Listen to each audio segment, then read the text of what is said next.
to inspire. And what comes next is bigger than you think. Let me spell it out.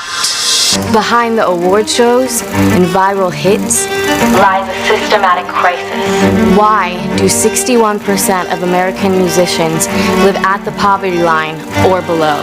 Why are artists 3 times more likely to suffer mental health issues, including unaliving ourselves? Why are the heads of labels and big tech aggressively pursuing AI music to remove the musician from the creative process? Here's why. The current system was not built for artists to win.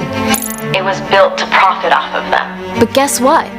This doesn't have to be the case, because we believe music can still be a source of liberation. We believe in justice and fair wages for artists. We believe musicians and their art should be protected at all costs. Because when artists prosper, culture thrives. Join us. Guys, welcome out to Prosper XO. This is the second town hall. How are you guys doing today?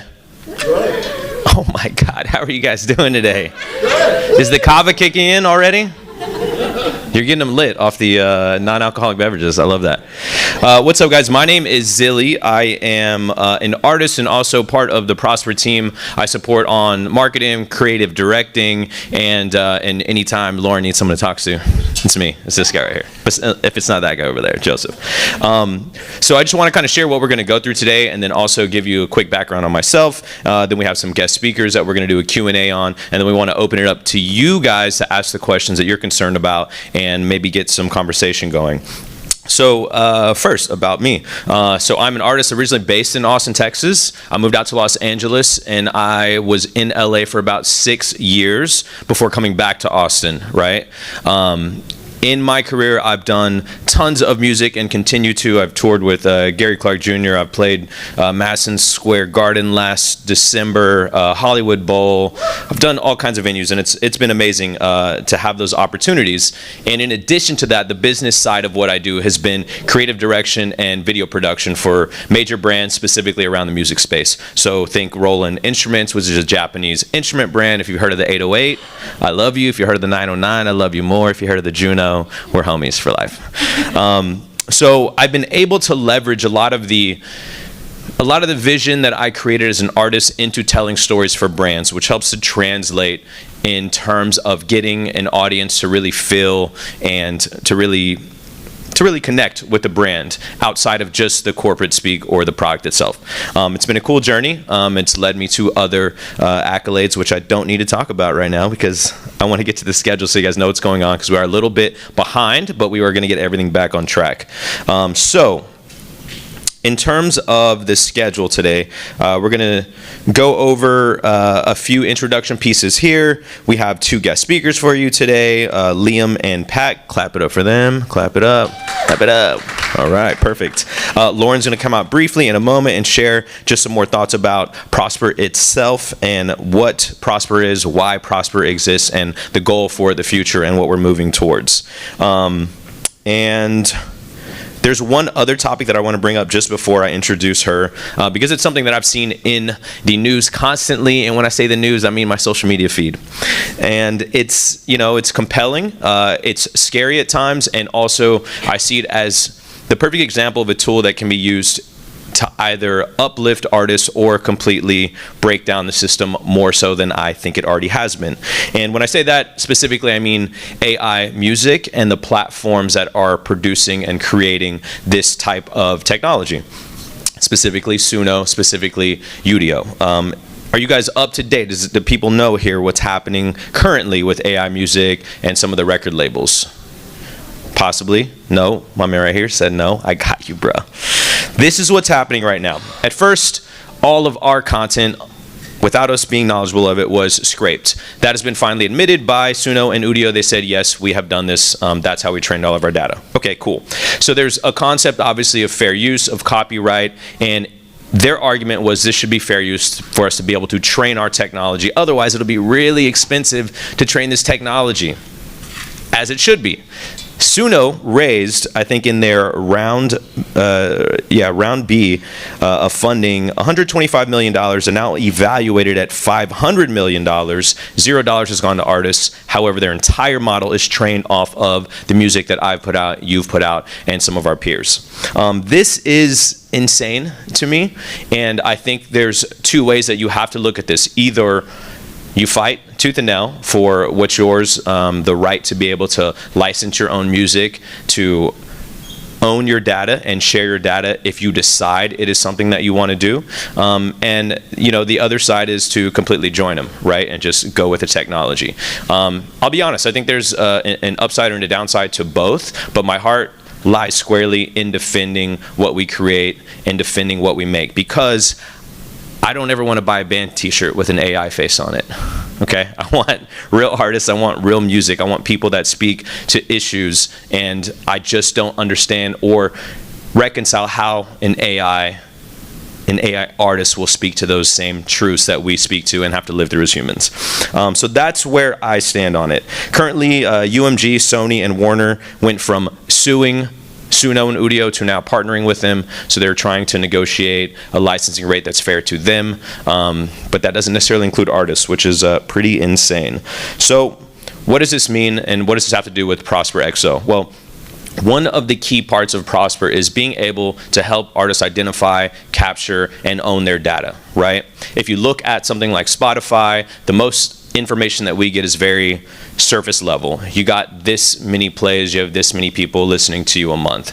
Imagine if we had the email address of everybody who listened to one of our songs. That would be powerful. Imagine if we had the geographic information to understand where our audience really lies.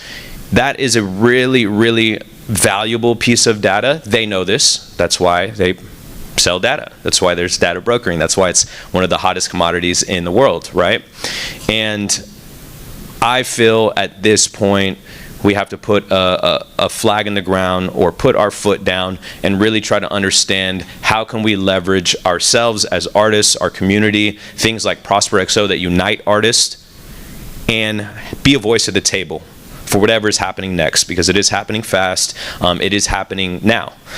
So that's where I stand on that topic, and this is a way that I think Prosper really helps to shine a light and empower artists, amongst many other things, which Lauren Bruno will now describe to you.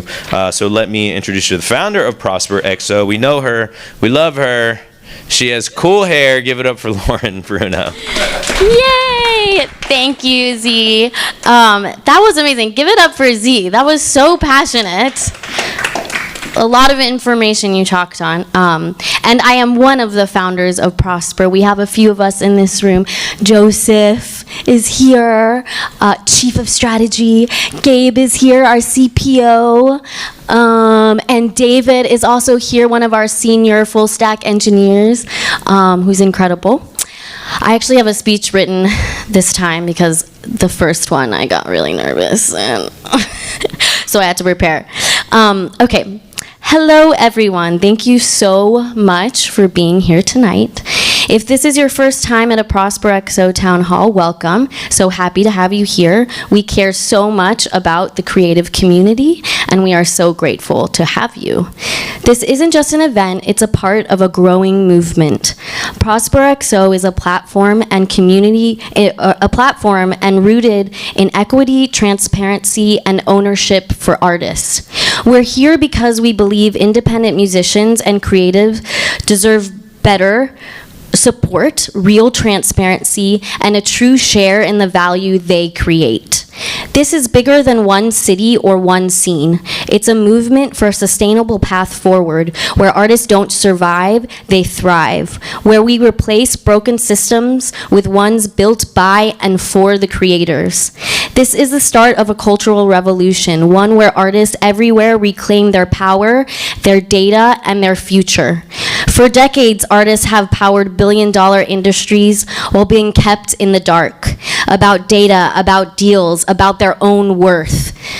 Prosper XO is here to change that. We're building technology tools and community pathways to shift that power back to the people actually shaping the culture. This means collective education, united community, and systematic change. And we're doing these town halls and meetups so that artists and cultural creators and cultural shifters like Pat and artist managers and creative directors like Liam have a space to talk about all of the work they've already done in the community. And we're also doing these town halls to listen, because with any systematic change, it starts with education and listening. And what's so important to us here at Prosper is that we build this with the artists. We are all artists. Everyone on our team so far are all artists, even if we're in technology as well.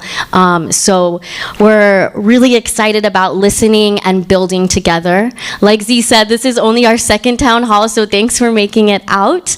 And I'll let Zeale take over. We'll have a few guest speakers and then some networking. We're going to open it up for Q&A after the speakers, and then we'll have a chance if any of you want to talk or say anything or comment on anything, or even just promote who you are, what you do. There'll be an open space to do that. So thank you guys so much for being here. Z is also a filmmaker, so. I try. I'm no Linklater. Okay, so thank you, Lauren. Appreciate that. And Lauren speaks with a lot of passion, which is always amazing and always very inspiring. So thank you for being inspiration to me and your other peers. And we're going to move forward now. So now we're going to have a conversation with Liam. He's an artist manager and creative director. I'm not going to give you the full download because he's going to come do it himself. So Liam, come join us, please. Give it up for Liam. You like that one? What's up, Liam? How you doing, man? Oh, best day of my life. How are you? Yeah, I'm good, man. I'm cool. Thanks for having me. Yeah, we're so excited to have you here. So, I know from meeting you with Sue and also from Lauren's description that, you are a powerhouse at what you do. And that really lives in two worlds, which is artist management and creative director. So will you just tell us briefly a little bit about how you came to be in this current role? I mean, it was mostly by accident. I thought I was going to be working in sports all my life. I was a sports media major at Oklahoma State, and I was working with our football and basketball teams. COVID year came around, and then my internship became a volunteer basis situation where I was getting paid, but because the budget's getting cut, I couldn't get paid anymore. And sports is all weekends and holidays because that's when people can go to see them. And I was like, I don't even think that's what I want to do for my life. And if I'm going to be doing it for free, then time to look for something else. And so I just shot emails to all my favorite artists. I had been the social media guy for Oklahoma State, so I could identify where people were lacking as far as engagement goes. So I was just emailing my favorite artists and saying where I thought they were struggling, because I like music a lot more than I like sports. And then randomly, I got a call 2 months later from Toby Nwigwe's manager, and he was one of my favorite artists at the time. He was just blowing up, and he was like, I get a lot of emails about people trying to do stuff for us. Few people tell us we're doing something wrong. Tell me what you mean. And I got to consult for them, and I thought that was the coolest thing in the world. So ever since then, I've just kept pursuing it. A marketing agency picked me up because I found Toby before he was a big deal, and they were like, come do that for us, and been doing it ever since. Yeah, if you guys aren't familiar with Toby, he's an amazing artist out of Houston, Texas, and he has been able to cross culture outside of just music and also onto the television screen, specifically Netflix with the show Mo. And I have yet to watch it yet, but my girlfriend tells me amazing things. It does rock. Yeah, and I've got to encounter Mo a few times, and he's really an amazing comedian and powerhouse, obviously, of a writer and show producer as well. But Toby's amazing because, not only is he like a lyricist, he's also like a fashion icon. He works with Pharrell. He did a co-branding with Adidas recently. I don't own anything mint green, but I want something mint green now. So that's amazing, and I really love that your discovery of the music space and where you found your puzzle piece to fit kind of happened by accident in some ways, but also was driven by your passion and love of music, being a fan of music, right? Genuinely, it was just as far as if I got to do a job in general, I don't want to. But it might as well be something that I'm interested in and would do anyways. Right. And sports and music are pretty much the only two things where that works. It's the same passion that artists have. We're the same, bro. Having the urge to create and make things and put them out, even though you're like, shit, am I gonna get paid for this? I don't know, but I got to do it. But what I think is really, smart in terms of you pivoting is you took the skill set that you established at your university, you saw where artists could succeed with that type of format, and you stepped into that role and really made it your own and helped to lift these artists. My question for you is, out of all the projects and artists that you've currently worked with, what do you think has been like quintessentially your favorite project or something that was really important to you? Easily the album Am I Good Enough by an artist named JB from Oklahoma City. I'm from Oklahoma, and I only really like hip-hop's my primary genre. I'm expanding. I'm getting better. But with hip-hop specifically in Oklahoma City, it like when you tell people that you work in the Oklahoma City underground hip-hop scene, they look at you crazy. They're like, what do you mean that exists? And it does exist, but it's got its challenges. Like, there's so many things about being a hip-hop artist in Oklahoma City that's like, the odds are so stacked against you. Nobody's doing music stuff. Nobody's investing in music stuff in Oklahoma City. That everybody who has the money to do that got their money from oil, and hearing that the ROI on music stuff isn't quite what you're going to get when you're investing in natural resources, they're not interested. I would say there's a big difference. And if they are, they're going to go invest in red dirt country because that's what's going on up there. Right. And JB is, if you're unfamiliar, which I don't know how you can be, he's like the Oklahoma rapper. Like, he's been at it for like 15, 20 years now, maybe. He worked a lot with Merce, if you know Merce from LA. Yep, absolutely. It was like, this is our first project that JB had released where he was doing it fully independently. I didn't know him. The thing with Toby had just fizzled out because he got too much going on with Apple and the NBA Finals. And so I just Googled Oklahoma rappers. I found JB, emailed him, and then he said, come meet me for coffee in Oklahoma City. And I was like, that's crazy. I have little to no experience, and you're going to talk to me? That's wild. And we sat down, and in that meeting, we came up with the whole concept for his album, where it was called Am I Good Enough? 4 different projects, Am I Good and Enough, all produced by 4 different producers: Conductor Williams, Derek Minor, Havoc from Mobb Deep, and Blue from LA. Yeah. And like, all of those are some of my favorite artists. Michael Christmas was featured on there. I love Michael Christmas. It was like I was a kid in a candy store, like, this is crazy. And it's in Oklahoma. This doesn't happen. And we got to do the whole rollout of that, and it came out probably like the week after I moved here. Okay. But I stayed working on it through the whole rollout, and still to this day, it's like the best songs he's ever made. It's an Oklahoma product. Right. It's probably the best hip-hop album that maybe has ever come out of Oklahoma, and like, I could die happy knowing that I worked on that one. I don't need to hit anything else as long as... I love that, man. You already got the trophy, and honestly, I can see it because you're wearing the glow of it, right? I can see how excited you are about it. And, having your hand in that project, if it's 4 records, that concept, that's not a simple thing to do. And then finding different producers to follow through with all of these projects is not a simple thing to do. So, first of all, I just want to give you your flowers and applaud you on that.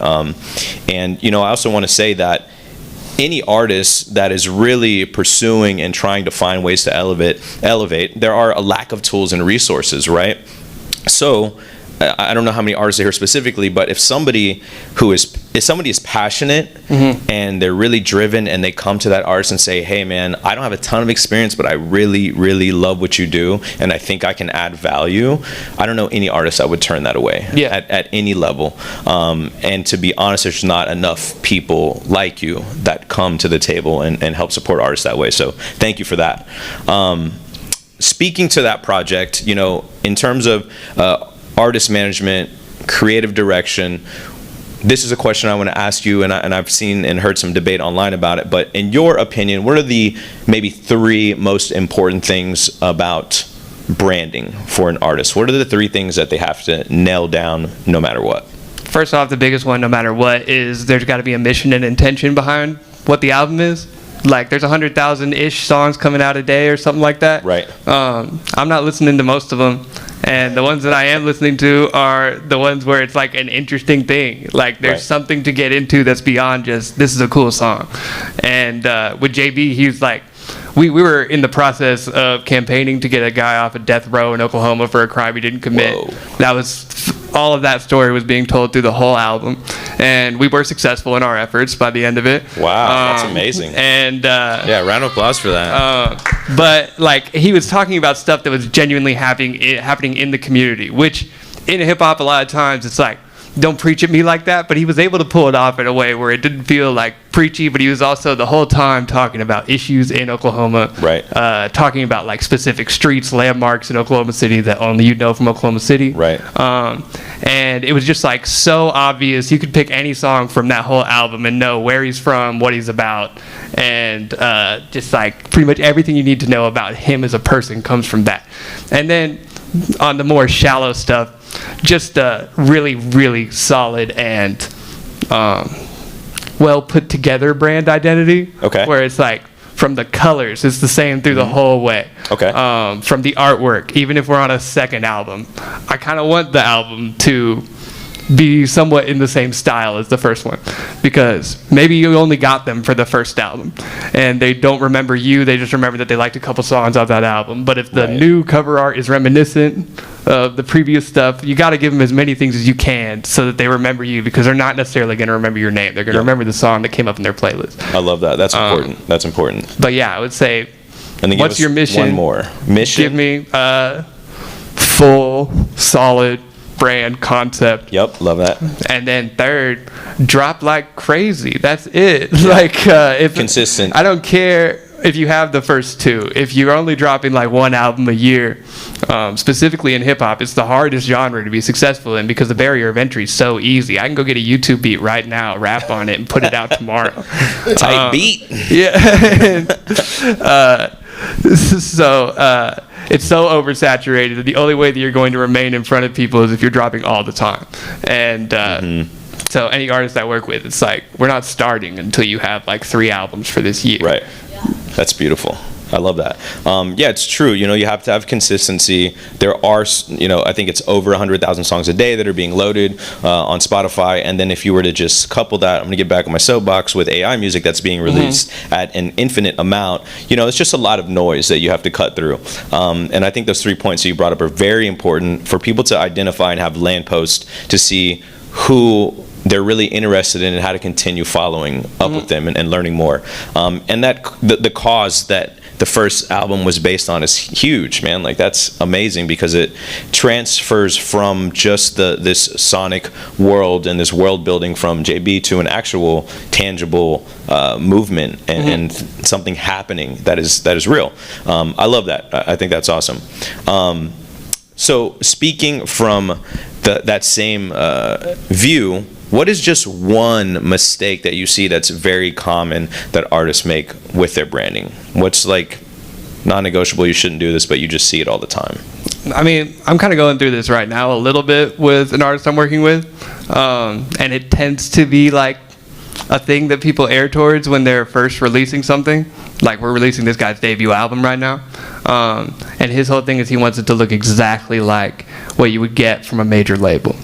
And he wants it to be packaged and he wants everything to look like what the best would put out.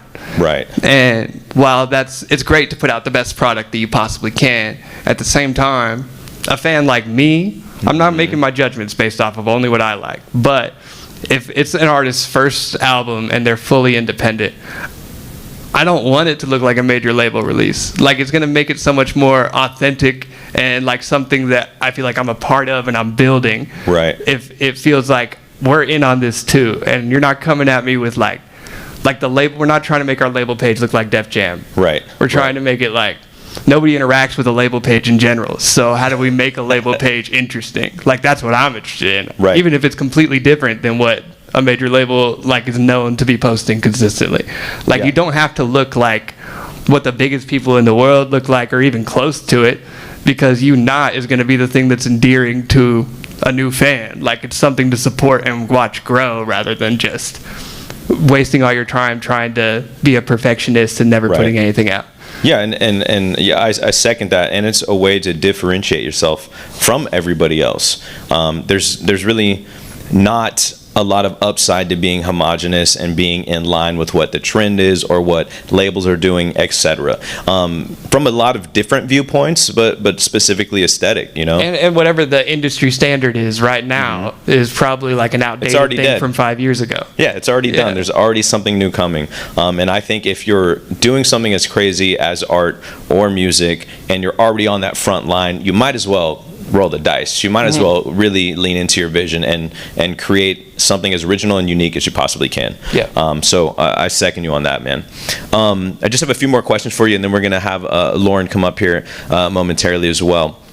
Let me just see which one I think is the most important. I'll ask you two more questions. So as an artist manager, you know, you've probably filtered through a lot of different artists, and you've probably had opportunity to work with multiple artists at this point due to all of the success and the experience that you've had thus far. So my question for you, and this is really from an artist perspective, when is the right time for an artist to seek management, to find somebody like you to elevate what they're doing? This is my favorite question because I struggle when they were asking me what to put under my name for this. I was like, I don't know, because I don't like the manager word that much. Because like for the artist I work with right now, he's got like 6 of them, and and it's like at some point that's so unnecessary.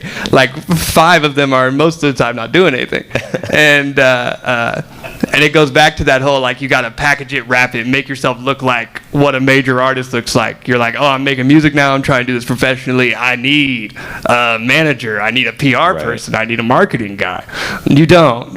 You really need to do most of that yourself. You need to get an understanding of it yourself first, because you don't know what that guy's doing, or if he's cheating you on whatever he's offering you or whatever. If you don't go run the ads yourself, if you don't book a show for yourself, if you don't do that groundwork stuff by yourself, then you're never really gonna get a concept for what you're paying for when somebody else is doing it.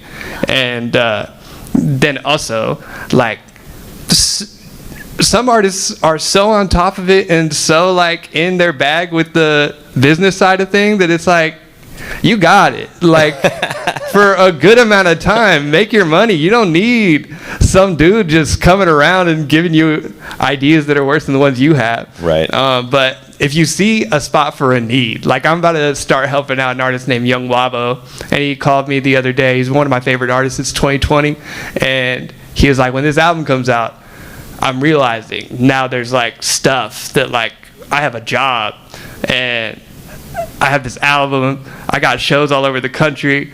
I'm genuinely trying to figure out how I'm going to be able to field these emails, take these calls, do all the stuff I'm supposed to do in addition to keep everything else going. Right. That's where it makes sense to get a manager. Agreed. But until you hit that point, don't even worry about it, please. Like, get it, get the groundwork figured out, and you got it. But when the time comes for it, it's obvious, and you generally have that person in front of you too already, where it's like the obvious fix. I love that too, because it is like getting married. It is. Is it? Yeah. You end up in a relationship with a sometimes challenging personality. You love them. They make cool stuff, but and divorce can be messy, right? And even just like going and talking about ideas. Like just last week, I got into the craziest argument about why you should never drop on a Friday, and everybody in the room was against me, and I stood my ground, and I was like, "How dare you? No." I'm staying on this. That's crazy. We're dropping our first album. We're not dropping on the same day as Gunna. We're not doing it. We want people to listen to our album. And if we drop on a Tuesday, that's way more likely. Like, you got to be fully prepared to be the bad guy and the least liked person in the room at a given time, because everybody else is creative and just shooting out ideas, and you got to make them realistic. Yeah, you got to be quality control, and sometimes you got to be that bad cop. I think part of what you said that's really interesting, and something I believe as well, is for you, working with an artist that is prepared for a manager, that means they already got their hands dirty. They already have an understanding somewhat of the business and how they should move as an artist. And that just makes everybody's job easier, right? And that's the type of team you want to be in, because you're both pushing towards the same goal. You're both effective, you're both efficient, and you bring value. And to be in, again, something as difficult as the music industry, you want the best qualified people possible and everybody to have that same alignment. So I hear you on that 100%. Okay, last question. Kind of a two-parter, but you don't have to go into detail too much. Sure. But I really just want your thoughts on this. The music industry is changing for a lot of different reasons. Be that technology, be that politics, be that people's interests, and where the market of attention is now. When we look at this current landscape, what do you see as some of the biggest challenges or issues that we need to overcome? And beyond that, what is your idyllic picture of the music industry in the future? Where do you see it going on the positive side? Well, right now, the artists I'm working with right now, our big thing is, it's the first time I've been in a situation where we have the budget and the resources to do everything that we want to do. Like, sky is the limit, which is scary because now there's all these choices. Whereas before it was like, what's the best thing we can do with the $10 that we have? But now it's, I have 5 options here, and now I got to make the right choice. And the big thing that he's focused on, since we're independent, is actually making money off of stuff. And that's not going to happen through streaming. And so we want people to buy physical music. I don't think for this, what we're going for, a vinyl makes sense. So I want to sell CDs, but I want to give a reason to buy a CD. Right. My car doesn't have a CD player in it. Right. So like, if I buy a CD from an artist, I don't have anywhere to play it. But I want it to be something that is the music, so when actual dollars and cents are purchased for it, we can use that to go towards like chart data, and then also make whole dollars and cents off the music instead of fractions of cents, and trying to find ways to incentivize people to buy the CD even if they're not going to listen to it. Can I put a golden ticket in there that gets you an experience that only one person that buys the CD is going to get? And instead of viewing it as you're purchasing the CD, you're buying a raffle ticket, essentially. I love that, yeah. Like, coming up with ideas like that with how everything is set up is the only way that I see to make any sort of money off of the music itself. Right. But going forward, it'd be so cool if streaming came crashing down. Like, I don't care what it looks like, but just like, get me into whatever the next iteration is. Because I was like 15 when streaming took off. Yeah. And I feel like we're due for a change. And everybody's complaining about what's wrong with it. And I'm on board. I love the idea of everything being direct to consumer. Like, you buy directly from the artist's website. You go buy the digital track directly from the artist's website. You got $1. And just focusing more on, you get it from the artist, but that's a real challenge to figure out, because, like I say, I always try to think of, if I'm the fan on the other side of this, not involved, if I go buy a digital version of a song off of an artist's website, I'm not up on the Spotify local files thing. I don't know how to get that into my playlist. Right. So it's like, I need something to facilitate that. I think that's a general concern for a lot of artists right now. I have 2 quick answers for you. I'm just spitballing, don't judge me. I say you go analog NFT. That's what the CD is. You just take back the power of the NFT, but it's a physical NFT. Yeah, this is what it is. And I think the other thought is, the future of music might exist on blockchain, where there's full transparency, where there is direct to consumer with your product, and there's a way to always track and identify where your music is, but not just that, but the data. Who's seeing it? Where is it going? How is it being used? Where are they watching it, etc. Blockchain has a lot of pros and cons, and obviously there's a lot of controversy around it. I got a bag of XRP, so I'm trying to get it moving. But I think there is a future there, potentially within music sales, and how artists start to move in digital commerce and grow outside of the ecosystem of record labels, big tech, and distributors like Spotify. So yeah, Prosper there it Points. is. Prosper Points. Prosper Points. Yeah. Yeah, Lauren has a bunch more to share with you guys. But I just wanted to thank you, Liam. A round of applause for Liam. Thank you so much, man. Appreciate you. And maybe just quickly let these guys know where they can find your artists. See, Q&A. Do you want to see if anybody wants to ask any questions? Oh, yeah, sure. You're cool to open for questions? Give us Wabo and JB's Instagram, though, just for people here so they can follow. So, yeah.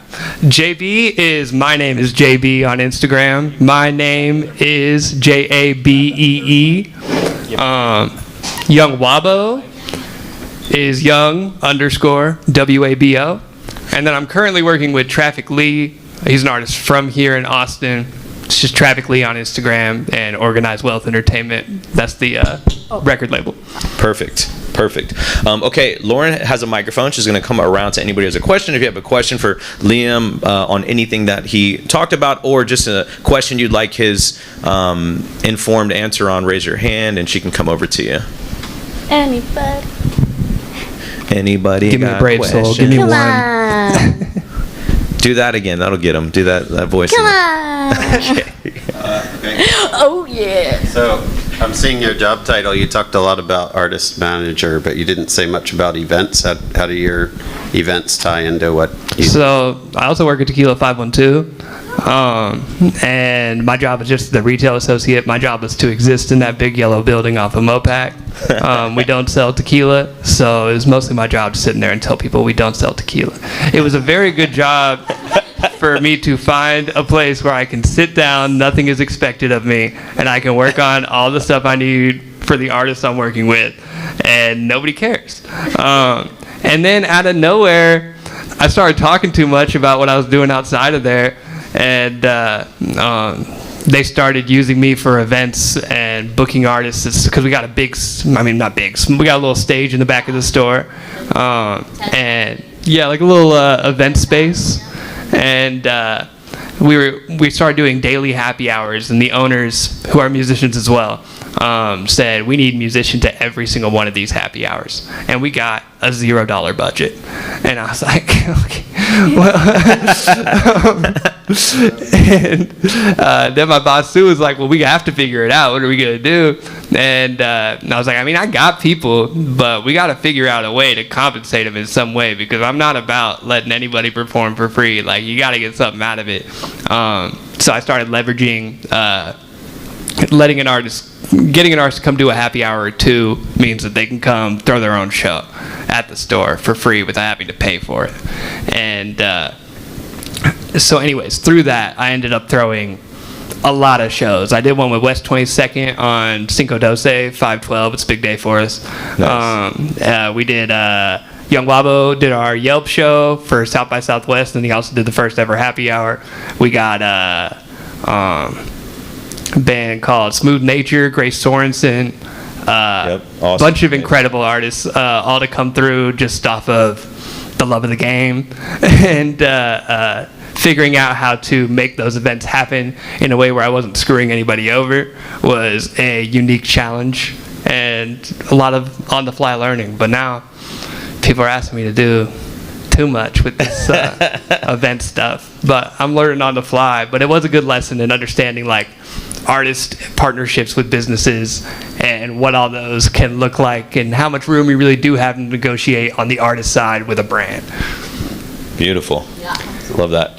Any other questions over here? I think this gentleman had his hand up. He answered mine. He answered your question. All right. Anybody else? No? Are you sure? Cool. Round of applause again for Liam. Thank you so much for being here. Thank you. One more time. Thank you. Yeah. And also, Liam, where can they find you on socials if they want to reach out? I'm just liam.irvin on Instagram, and I don't got much on there, but I swear I'm there. I'm active. This is one picture, but I'm there. Amazing. Thank you so much, Liam. Okay, so now I want to bring up Lauren Bruno, and she is going to share with you her thoughts, her questions, and get some answers from our next guest coming up, who I will let her introduce as soon as she figures out how that mic stays there. Boom, you did it. I'm actually going to be getting out of here. We dressed the same because we wanted to confuse you. But I don't know how that happened. I'm getting out of here because I got to go support Mama Duke, who's an amazing artist. She is competing actively on America's Got Talent, and her episode is airing tonight. So as we do at Prosper XO, we're here to lift up artists and support them. So I'm going to go do that, and she's going to take over. Awesome. Yeah, thank you, Z. Thanks for being here to help host. He also made that video at the beginning and directed that video for those that were here to see that. He is incredible. I'm so excited to be working with him. I want to go ahead and just get Pat up here right away. I don't even want to chitter chatter. Pat is incredible, so honored. And give it up again for Liam. Wow, Liam, that was an incredible interview. Zeale, give it up for Zeale again too, please. Woo! That was such a good interview, honestly. Some funny parts too. I love it. I feel like I'm at a comedy show. I'm at a podcast. It's awesome. It's really learned a lot though. Mike? I know. Hi. Who all in here are artists? Okay. Amazing. Who are industry? Amazing. Who's community? Just like in general, just here to support or learn more. Cool. Awesome. Is anybody here in tech too? A little bit? Cool. Amazing. Again, so glad to have all of you here. Thank you for being here. Okay. Well, Pat, I would like you to introduce yourself. I think you'll do a better job of talking about who you are and all of the incredible things you have done in this community and the music industry itself. Gracious. I'm Pat. That's about it. That's really the long and short of it. Yeah. No, I run a organization called Austin, Texas Musicians. We're a advocacy nonprofit and a service nonprofit. We're two different nonprofits, and we've been around about 6.5 years now, trying to support the 6,000 plus Central Texas musicians that we serve. And you're also a musician yourself. That is correct. Yes, I am a musician as well. So thank you. Yeah. And just an incredible person. That's such to an be incredible determined. person. Yeah. We'll see what God says at the end. So I met Pat through advocacy through the city, the Music Commission. Sure. So there is in Austin a music commission. Did we all know that? Do we know there's a music commission at the city? He's one of the music commissioners. Oh yeah, what do you know? One of the music commissioners, Scott Strickland, is here. It's an incredible space if you're interested in policy and reform, and it's open to the public, so artists can come. The meetings happen the first Monday, right, of the month. That's correct. Yep, and it's a really inspiring place to learn more. So I've met you through that, and Pat had a huge, if not the entire hand in the Live Music Fund, which is now a part of the Elevate grant. Yeah, a different grant, but yes. Yeah, which grants again? Sorry. Well, there's the Live Music Fund, the Elevate, Thrive, and the Nexus grants are all part of the grants that come from hotel occupancy taxes. Yeah. So I wanted to talk about that. I wanted to right off the bat start talking about artist advocacy and policy, because you have so much to say and so much experience in that. So Pat, for you, how has Austin, Texas musicians worked to shift policies around artist pay and protections? And through all the work you've done, what victories have you all seen? And how long have you been doing it? Well, about 6.5 years now. We had our very first meetings back in 2019 around a little table over at Same Sky Studios. Brandon was there, and we our first project was to work. I say lobby, but really we worked collaboratively with City Council to, pull a portion of hotel occupancy taxes to hot tax, which we now called the Live Music Fund, but, we had to actually get musicians out to vote on this thing in November of that year to actually make this thing a reality. And it was then that we realized musicians really probably have the largest voting bloc in this city, bigger just from our cursory count, bigger than the fire and police unions put together. So when we're able to activate those musicians towards a goal, it's very powerful. Yeah, art as activism, so powerful. So what victories have you seen? Yeah, sure. So, well, there's the LMF, of course, and that is continually evolving. Mr. Strickland over here is very involved in, many working groups and reimaginings of how the Live Music Fund works. If anyone's aware, we have sort of what's called the creative reset happening here in town right now with all the grants being moved out from under economic development under a new department called ACME, Arts, Culture, Music, and Entertainment. But beyond the LMF,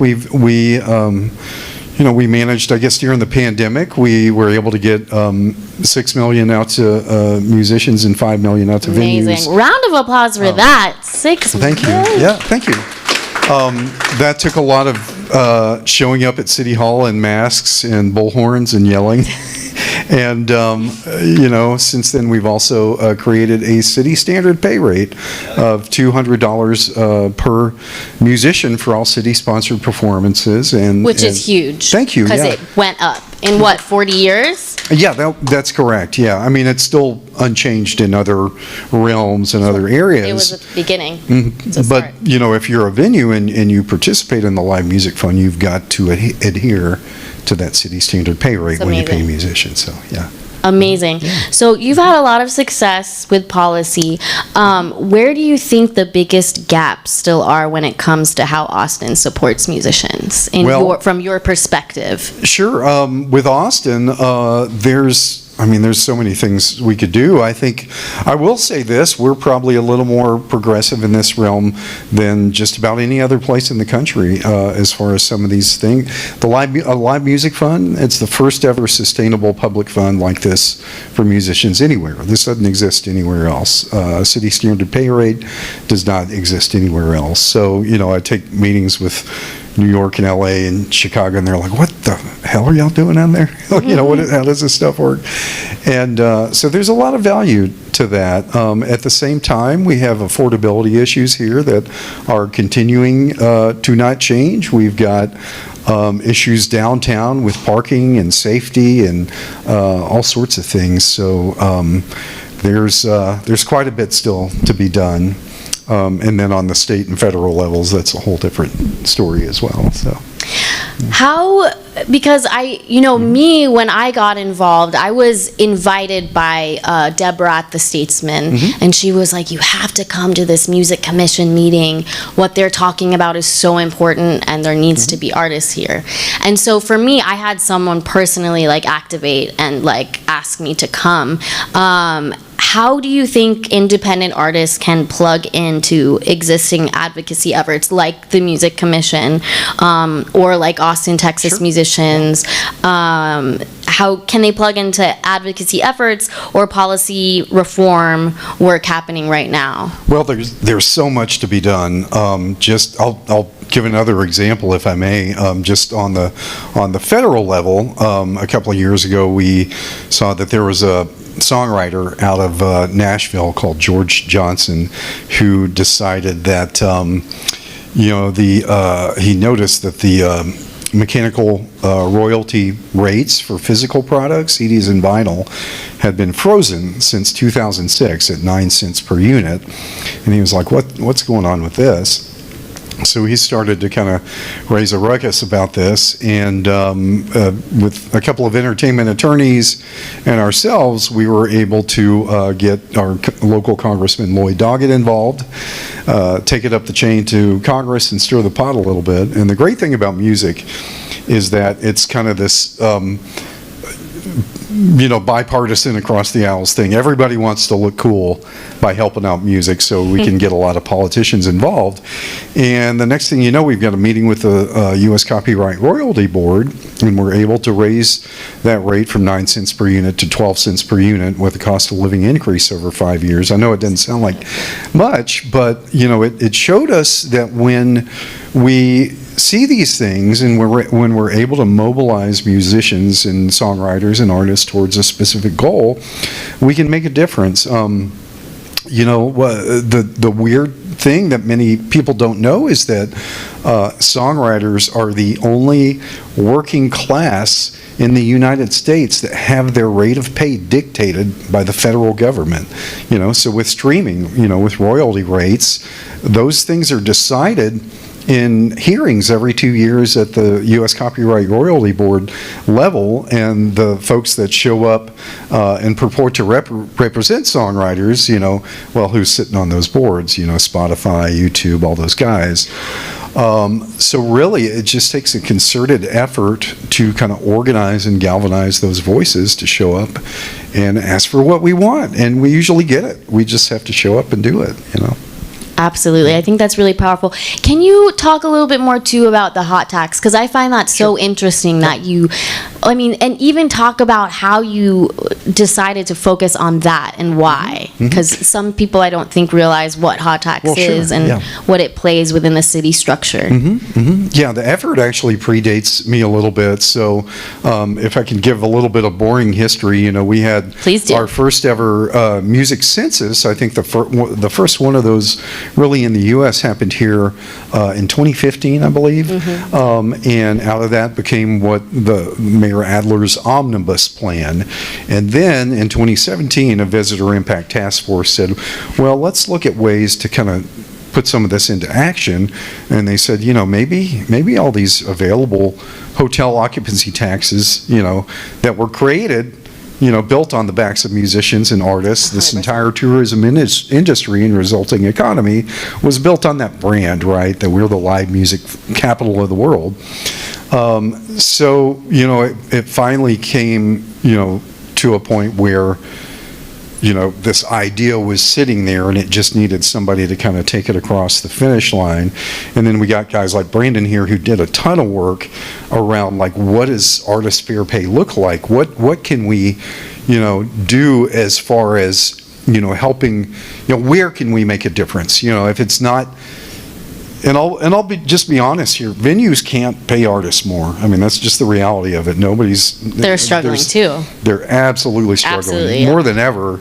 They're just, since the pandemic, venues have to pay an additional 300% on insurance because of, I think during the pandemic, all the insurance companies fell off, and so there's like 2 or 3 left that can, basically dictate whatever the rate's going to be. So venues are struggling just as much as artists ever were. So we got to think outside the box as far as what our solutions are, and things like the Live Music Fund, looking at corporate sponsorships and things like you guys are starting to do is where it's at. The whole village has to come together and support this thing that we call art. Absolutely, I agree. So I'm gonna shift a little bit to like tools and tech and transparency a little bit, because I'm really curious to get your thoughts on some of this. So how important is transparency when it comes to things like festival payouts, grant distribution, and government arts funding? Like, what are your thoughts on that? I feel like I should pass the mic to Scott here. We can, Scott. We can. It's we have found time and again that let me just say transparency is so important.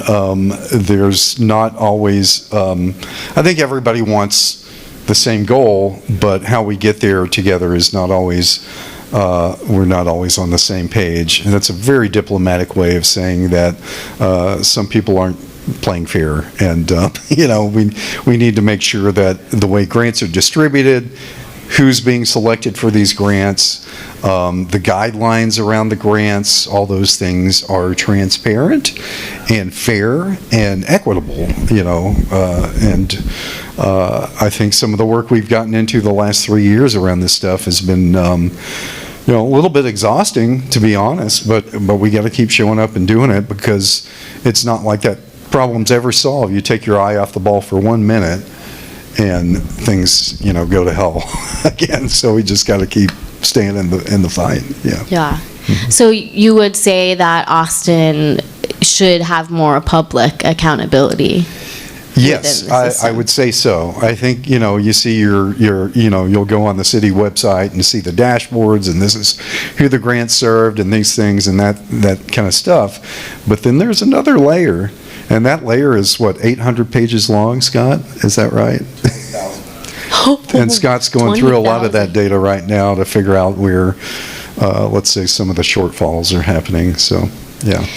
So let's give it a big round of applause, I think, for Scott Strickland. Yes. I think amazing. Scott's doing some great work. Exhausting work, so. Yeah. Seriously. And thankless work. Yes. So let's get a little positive here. What are the positive things you're seeing in your work, being involved in the artist community? What's some optimistic points that you love? Tell us. Let's talk about that, because I think that's important. Well, for me, this is the greatest thing in the world that I've been able to do, doing this work the last few years. I can't imagine doing anything else, and I think that a musician-run advocacy organization for musicians it never existed before we decided to do this crazy idea. And we're kind of making it up as we go along, but it's been so gratifying. And I can tell you about some of the stuff we're working on now that's pretty inspiring. Yeah, absolutely. Just yesterday morning, we've been working with the old historic Doris Miller Auditorium on the east side. If anyone knows Doris Miller, that was built in the 20s to house black servicemen coming home, and then over the years they hosted Ella Fitzgerald, Louis Armstrong, Nat King Cole, all these amazing acts. And now it's, it could use some love, and so we got a grant from the Austin Parks Foundation to improve sound, lighting, and acoustics. And I was just over there yesterday morning with the City of Austin's electrical engineers to kind of start sussing out how to move this thing forward. That's going to happen this year. We're working on a downtown plan this year to bring musicians back downtown with a creative hub that's probably going to happen at Central Presbyterian. Love literally that place. Right there. That creates sort of a community space where musicians say, if you got a gig at 9, but sound checks at 6, you got a free, safe, sober place to hang out, shoot off your marketing and booking emails. Oh my gosh. We're working on potentially a free parking solution that I can't say too much more about, but we're pretty close with that. And then something we piloted a couple of years ago with the Downtown Austin Alliance. It's called our Gig Buddy program, and if you see the guys in the red shirts and the khakis walking around downtown, they will meet you at your car, provide safe cartage, escort, and setup to and from gigs. We've got some challenges with that right now as far as their staffing goes, but just earlier today, I was with the Downtown Austin Alliance, figuring out how that's going to work. I've been in high-rise buildings all damn day long, so I just want to go hang out with my dog. I love being here, though. Don't get me wrong. Yeah. Well, thank you for all the dedication you have put into this. It's amazing. How can, just so everybody here and everybody listening on the live stream, hello. Oh my God. Oh yes, there's cameras everywhere. You're on camera. How can musicians get involved with you guys and what you're doing? Yeah, well, I'll tell you, besides the advocacy stuff, and that's the C4, we're a 501c4 organization, but we're also now a 501c3, which is all about the service end. And so just yesterday we had a day-long education event with panels on marketing, management, touring that Scott spoke on, sync licensing, music publishing and distribution and legal, which was our last panel, but always should be the first thing artists think about with any of this stuff. And then every month we have our night shift event that we've been doing since before the pandemic in 2020, and we're doing that now every first Tuesday of the month over at Pershing Hall. And it's air conditioned. We finally moved it indoors from all the Cosmic and Radio Coffee places, and it's just a great way for musicians to. I think the last one we had 60 or 70 people come out, and it's a great way for musicians to come out and meet each other. Civic leaders, nonprofit partners, industry pros. We've seen bands come out of these things, sync deals happen. So you guys, please come join us. Mike, you were at the last one, and we did a little bit of an impromptu open mic. You played at that one. I did. I have not played in 5 years, so and I great. played on the piano. It was insane. That was awesome. Loved it. Yeah. Oh man. Can we just say, like, how incredible is that feeling, like performing?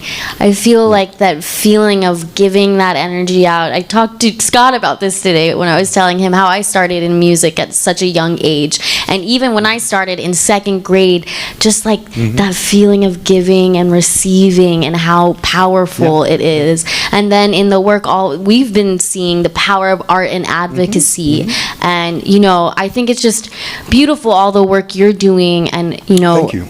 it's empowering, and I think we all want to just see artists empowered, right? Yeah. And it's a matter of thinking outside the box. I'm going to put a guy on the spot here, but Brandon over here runs Good Wolf Entertainment and has started to look at like how stickers on my car. How we can sort of change the narrative around ticketing so that ticketing is a little more affordable, and we're taking the power away from the Live Nations and Ticketmasters and things like that. So kudos to Brandon for kind of these revolutionary ideas around that. Amazing. So I'm gonna bring it back to, because you brought up the Austin Parks and Rec, and so I dug a little about Austin Parks and Rec in my research, and I think they were the last ones to try to push the increased pay for South by. That's correct. Yeah, which I know you guys, the Music Commission was also a huge part of that. A lot of people were a part of that. And, I just thought it was really interesting and powerful learning about, the fact that Austin is public and South by Southwest is private. And so what the Austin Parks and Rec were bringing up was the fact that Austin has in their power to withhold certain things. Correct. Yeah. Possibly, if they have interest in doing that. If they have interest in doing it. Right. But it's interesting, right? Sure. Austin as a city gives permitting and parking and venue. I mean, the list is very long on what they give. Yes. Because I don't know, a lot of people might not know about this. I thought this was interesting. I know we all went through it or experienced it. Can you talk more about that time and like your experience with that and explain kind of what I'm saying more and what that looks like? That's a tricky one. And when we do our impact report on our website, we don't talk about that one because that was let me just say there's a lot of David and Goliath sort of examples in this town, and that's one of them. South by had a lot of great local leadership, and whenever we make these big public spectacles around this stuff, we got to remember there's real people that are involved in these businesses that get kind of swept up in the conversation. But what we were able to do, and this is not something I share on our impact reports again, but early on I was able to get a meeting, just kind of a private sit-down lunch with some of the South by leadership, and they agreed, let's go ahead and raise the rate a little bit by, I think artists were solo artists, they give them another $50, and bands they give them another $150 or something like that. And then a greatly expanded sort of benefit to the wristbands. There were all these other things artists could take advantage of with the wristbands. So we got that done, but then, the impetus became that the Parks, board decided, well, we want to take it a little further, and there was some conversation on the national level with an organization out in New York that was putting the pressure on because they had a big, sort of media presence. And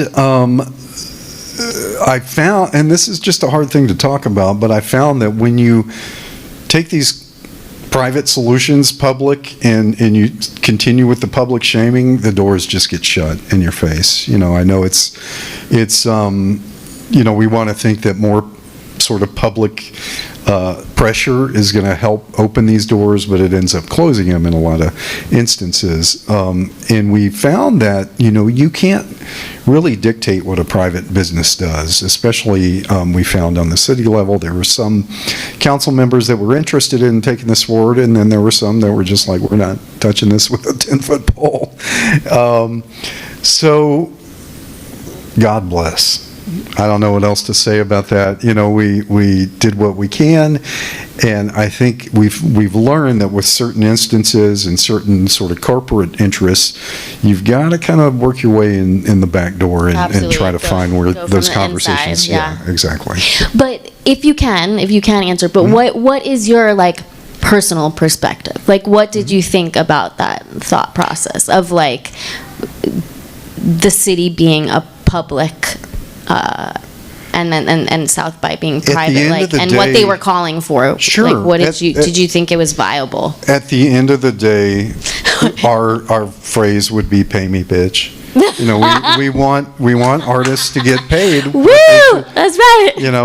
That's the long and short of it. Amazing. That's what I wanted to hear. Not calling anyone out, and we appreciated that some of the South by leadership was able to work with at that time. But in every realm, in every aspect, artists should be getting paid. And again, Liam, thank you for making sure that your artists over at Tequila 512 had some value out of that transaction, because we see still all the time, there's artists that, think that they should just work for free or are being asked to work for free, and we've got to change the narrative around that we contribute so much to this economy here in Austin, and but oftentimes we are not seen as a viable workforce, because we don't receive the same benefits that other workforces do. That narrative is going to change. Absolutely, yeah. What was it, 1.6 billion last year? The creative economy brought in. Yeah. Oh, yeah. South by 377,000, or not 377 million. Yeah. Yeah, it's crazy. Truly. So, a few more questions, please. if that's okay. Absolutely. Well, I'll do a fun one. I'm feeling. I know. My lips are numb, and I'm just. Thank you, MJ, for providing the lovely drinks. Thank you. So, if you could wave a magic wand, Pat, and create one new piece of infrastructure or legislation to support musicians, what would it be for? Well, a dream. If they were like, yes, absolutely. Let's do it. Sure. I think that we saw that with the mechanical royalty rate for physical product, we were able to change that. So I think there is an opportunity to change streaming rates. I know this is a crazy pie in the sky idea, but we know it can happen when we get, the proper voices mobilized, when we're able to kind of collect all that feedback and funnel it in the right ways. So every 2 years, these hearings come up at the Copyright Royalty Board, and we need to talk about streaming. If there is a way, because I think probably, would you agree with me, Liam, that more than anything, that's probably, devastated our industry for the last, I would say, 15 years or so. It's changed the game for everybody. Nobody's making money in the same ways they used to be. So you got to be back out on the road. You got to sell merch, all this kind of stuff more than ever. It's just impossible. Yeah. Okay. So higher royalty rates. I would say on streaming, if we can make a difference there, that would be a dream. But then, looking at other areas where we can make a difference.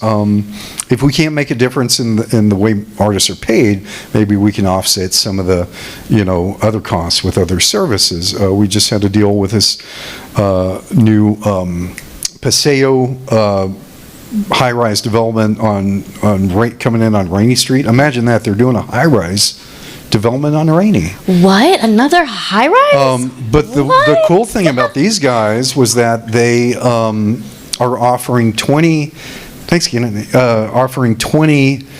free rent for a year artist in residence units. So we had all of our artists show up and sign up for this program, and I think they're going to announce probably next month. They seem really great. Yeah, too, so like really good people. Anywhere that the corporate community can realize we're a part of this community, we can contribute to the well-being of the artists in Austin, and think of solutions where they can contribute is where we want to be. So amazing. Well, is there anything else you would like to say? I would love to open up to questions if anybody has questions for Pat. But is there anything else you'd like to talk about? Oh God. Or touch on, or something you think artists should know? Let's see. I would say don't start a music nonprofit. That's not the most lucrative career move. No, I'm kidding. It's very rewarding. But no, I just love to hear from anybody who's got some questions. Joe, can you, or actually, oh yeah. Does anybody have some questions for Pat? Oh, okay. Gabe. Hey, I'm Gabe. I'm the CPO of Prosper XO, and I just had a question about what can the average person do that is most impactful to contribute to these causes? Sure, like a non-artist or yeah, just an average person, what absolutely. on the street. Well, I would say, go to shows, really, bottom line. Support art, find ways you can support artists, buy their merch, buy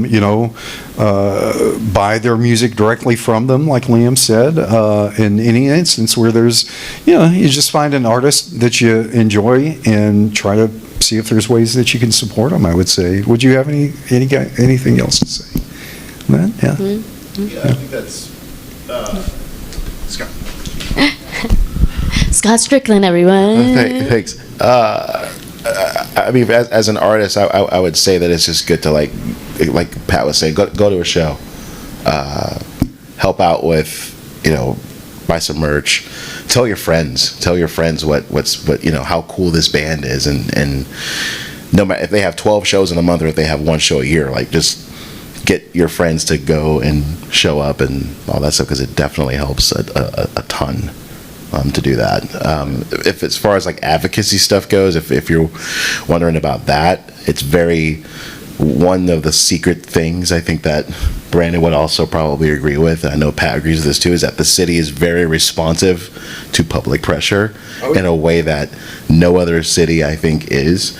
So if they hear something about something being negative or whatever or something, they're just oh, we got to fix this now, because we don't want it to escalate, because if it escalates, it's really bad for them for whatever reason. But yeah, so if there's an artist that's telling you to advocate for something, trust them and advocate for it.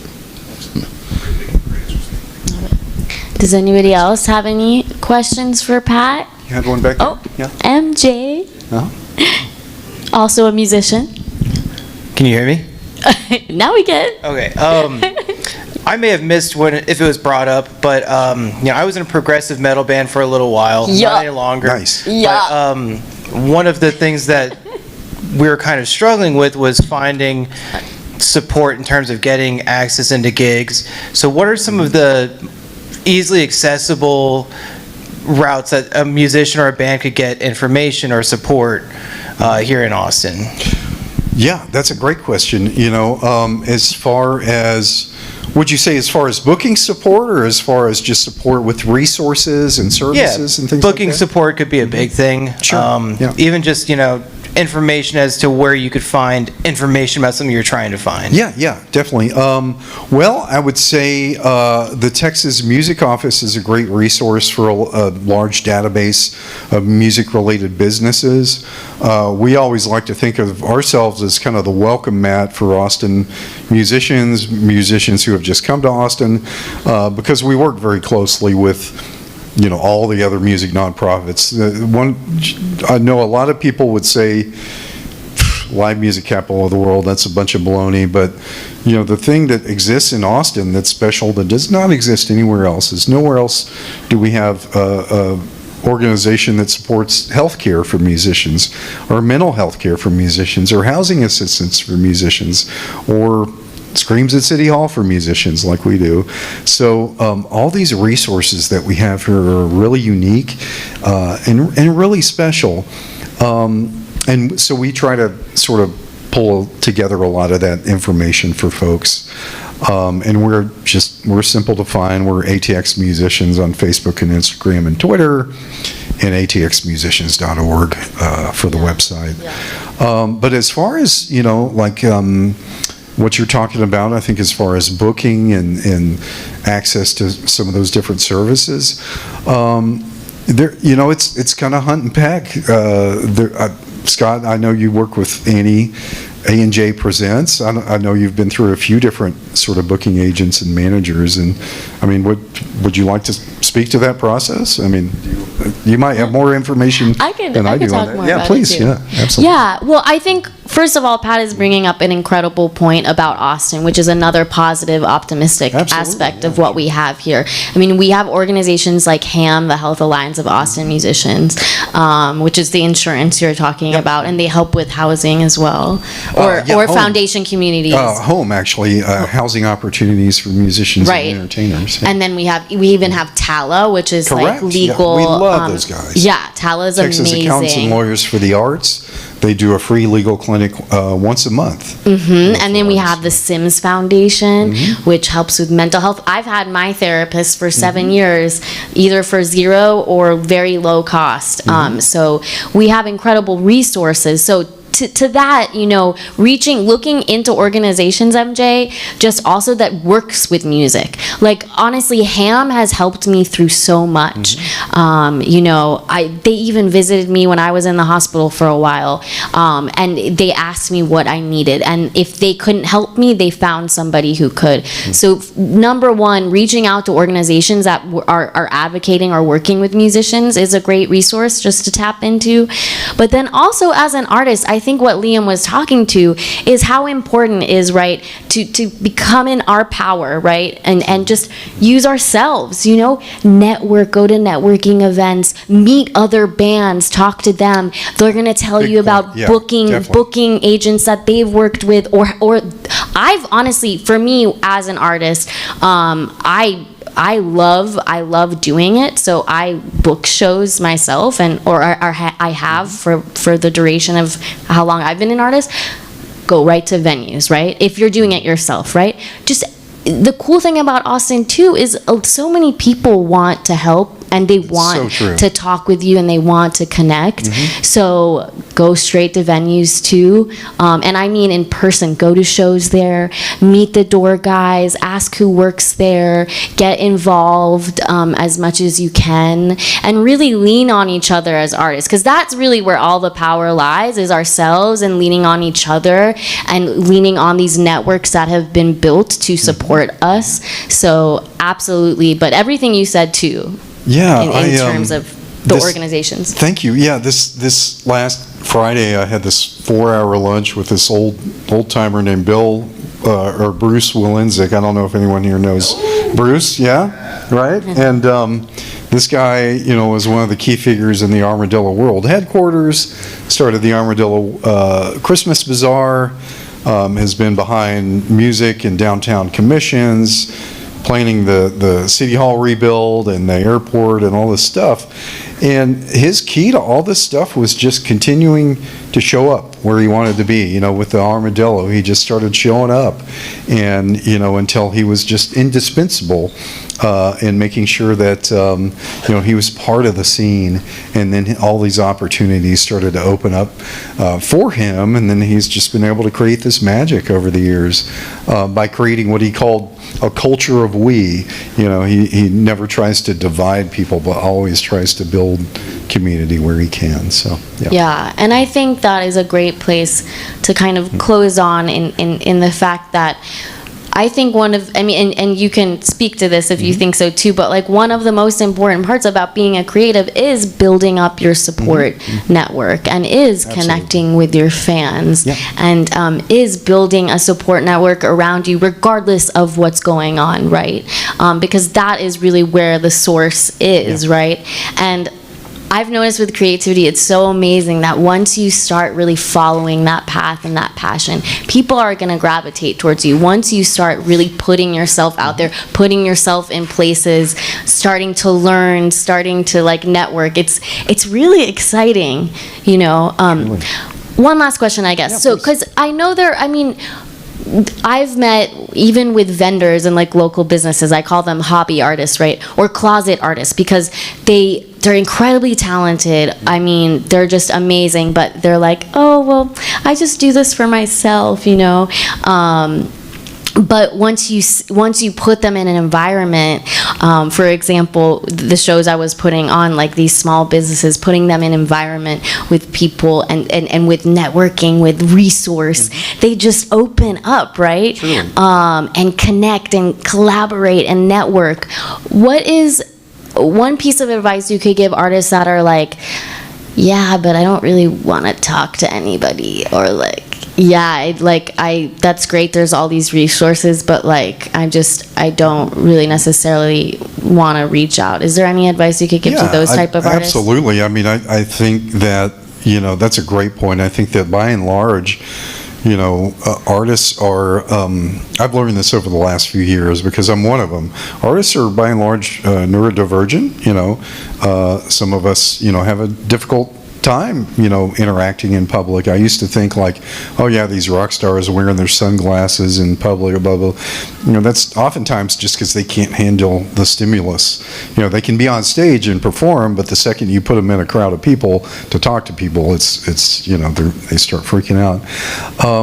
But I think the thing to realize with all of that is that your uniqueness is what makes you an artist. Your uniqueness is what helps you stand out, and we're in a community in Austin where people want that. They gravitate towards that, and so all those things that you feel, you don't feel confident about, or you feel like are shortfalls, are actually your strengths oftentimes. And so if you just try to be your authentic self, and in any room you're in all the time, you know, people are going to respond to that, because more often than not, you have this idea that people are, you know, kind of in this other realm, and they're high functioning, and they know what they're doing. Nobody knows what the fuck they're doing in life, honestly, is the secret. And so everybody can kind of come together in that way, because they see you as a talented artist, and they want a piece of that. They want to be a part of what you're doing. So amazing. So lean into your strengths. Yeah, I would say amazing. So. Pat, such a great conversation. Thank you for taking time to do this and be in another high rise. I know. Well, that kava helped so much that my vertigo is not even so bad now. Yeah.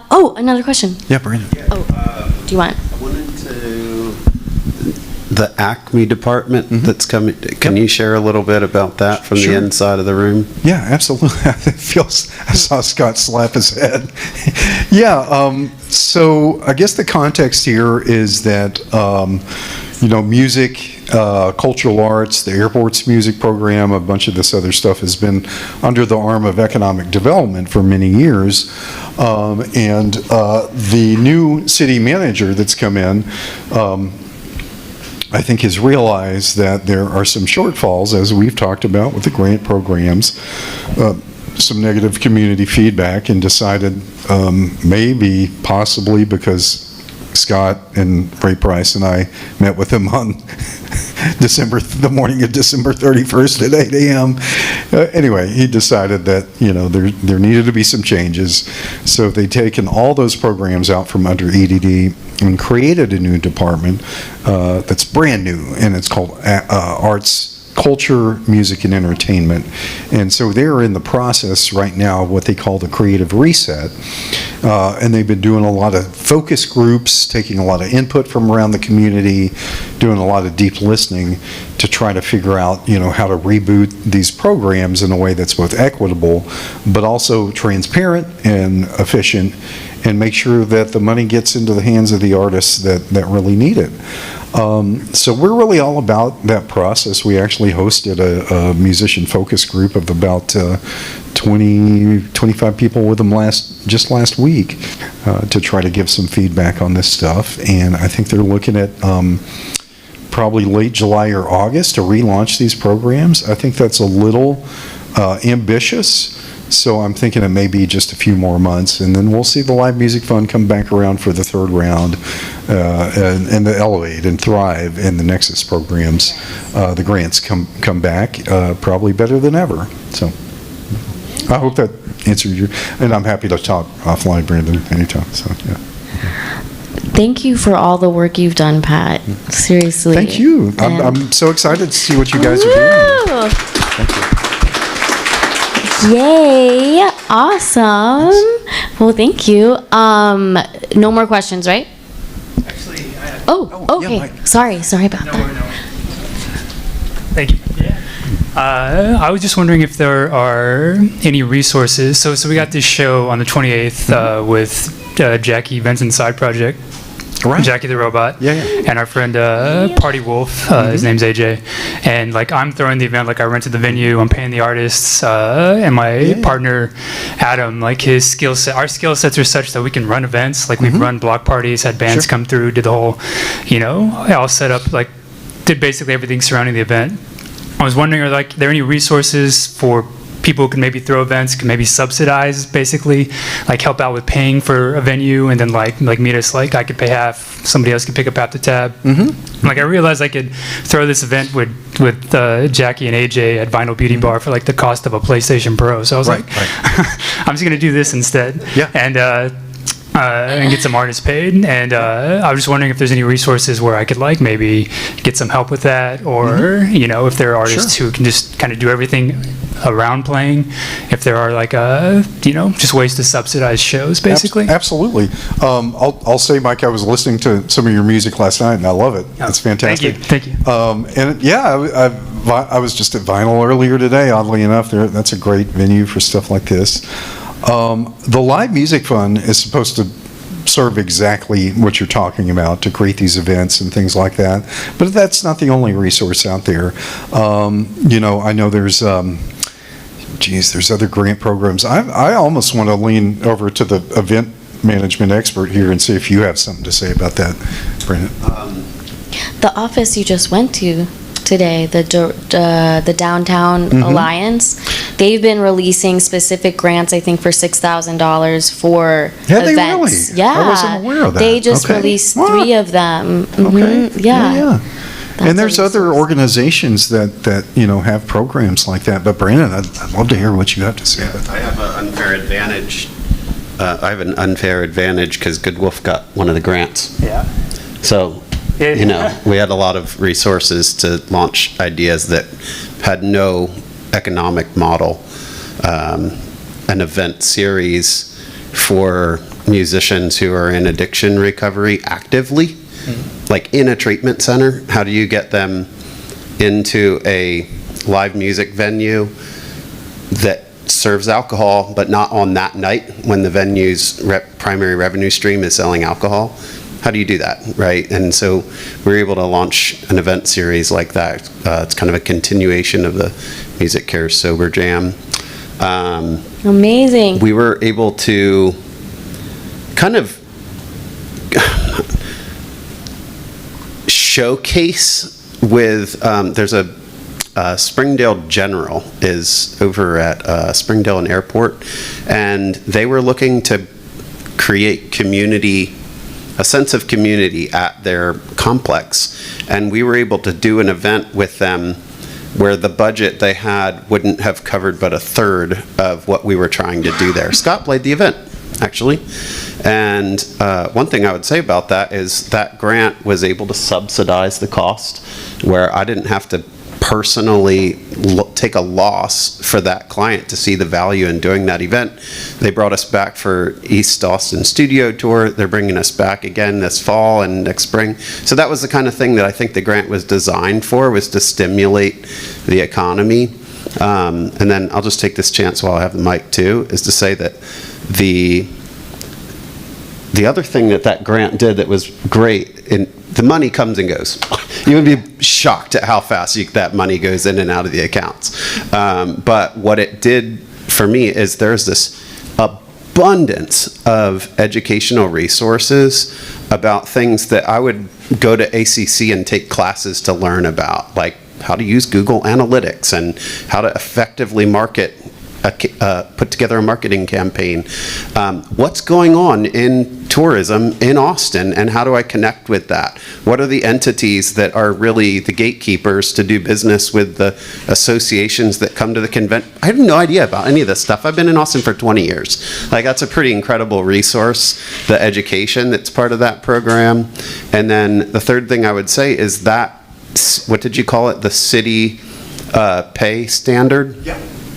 Like, that was an idealistic concept that lived in my head after running a talent agency for 10 years and then being a talent buyer for 10 years, is there's no freaking standards. Yeah. Like, there are reputable venues in this town that pay $60 or one, and I'm not naming names, but there's one I talked to last week that said, our musicians are happy to play for $20 and a couple beers. And I'm just like, that's absurd. Like, that is absurd. Pay them $0, because at least there's not a dollar figure that makes you question your value that hard. But as a company, I do a lot of work with corporations, and it's like, well, I don't know. Is it hundreds? Is it thousands? Where do you evaluate? Where do you evaluate any musician? And that program really gave me a leg to stand on that said, well, okay, well, this is a standard, and it's not based on the previous standards, which really were flawed. The union pay rate was like $60 or something, and you're like, okay, well, like, that's outdated and it doesn't work. So that was huge. And it doesn't have to be the law, but there has to be a standard for that. And so not only did did your advocacy create that policy, but then the Live Music Fund enforcing it actually forced my hand, although I would have loved, didn't need much twisting, but it gave me a standard to operate off of. Okay, well, this is what we're going to do. When I have a lot of money, we'll share it. But when I don't have a lot of money, I need something to set the bottom on that. Anyways, there was a lot of really, really great things. Apply for it, because it's for independent promoters and musicians and venues. And I loved that there was a category for an independent promoter. That's where my company fell in. It's been a tremendous support. Yeah. And thank you, Brandon. I'd like to mention too, Mike, that because I have personally just naturally been in events for a really long time, and when I moved out to Austin, I started a nonprofit called $3 Shows. We connected the arts community with the social issues community. Through that, I really started learning about sponsorship, right? And sponsorship decks, and really learning about the power of collaboration with local business. And I started really seeing local business wanting to directly sponsor artists. And honestly, that's where the beginnings of Prosper and that idea started. I mean, Prosper was inspired by a lot of what we've talked about tonight already. But something that I saw pretty quickly was there is a white space, right? But there is the need for it, right? And we see influencers today really, really using that really well, right? So I would say right now, we're trying to build tools that, number one, can connect artists directly with sponsorship and legal protection and ownership and understanding of your data and analytics. But right now, in this moment, I would say reach out to local business, you know.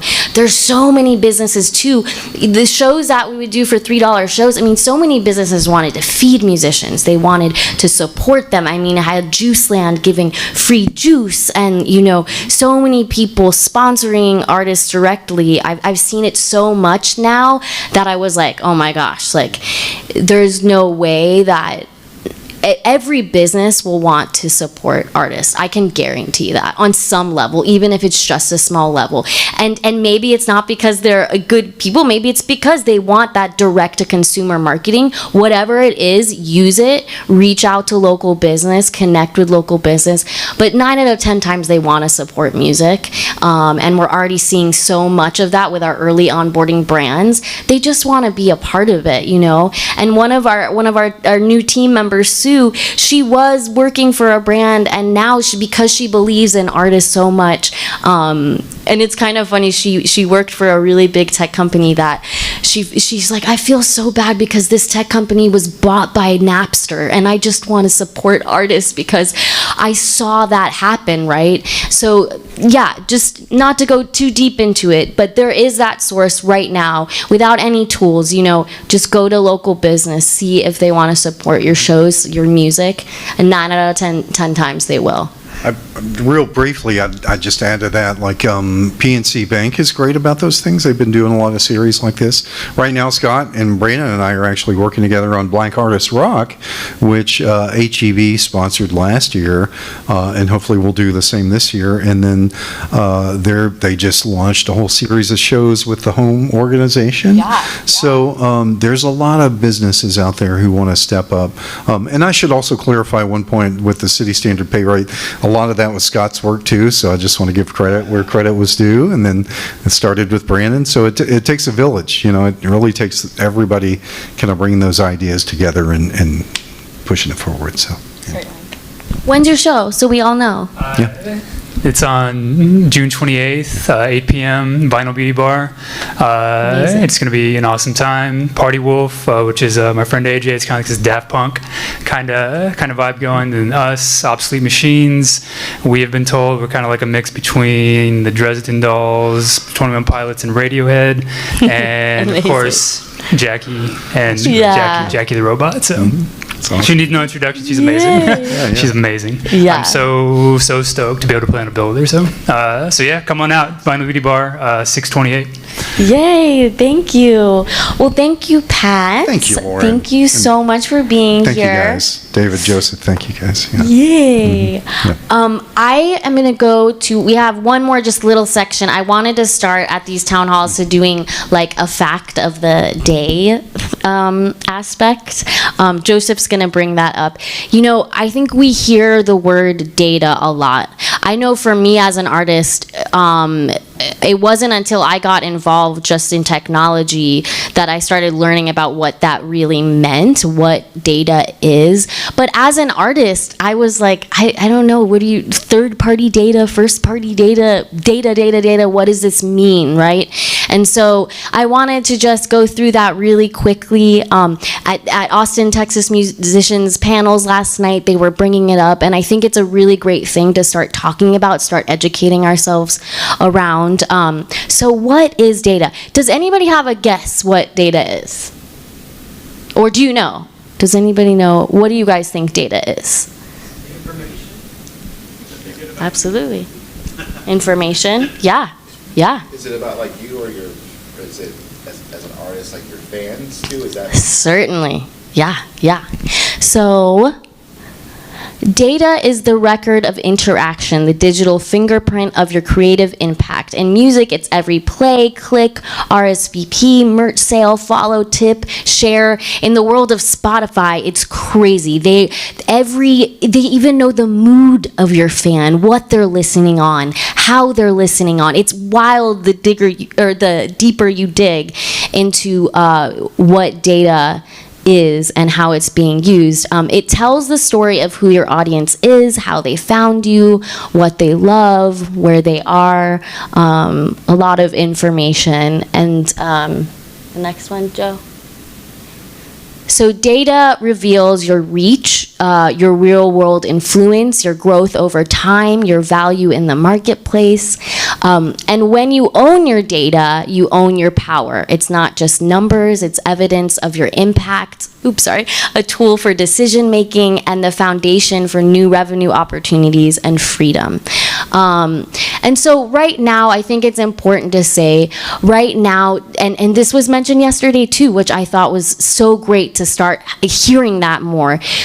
Our data is our fans, our community right now. So from my perspective, even though, what the path we're leading towards with Prosper is like full ownership, right now we have power.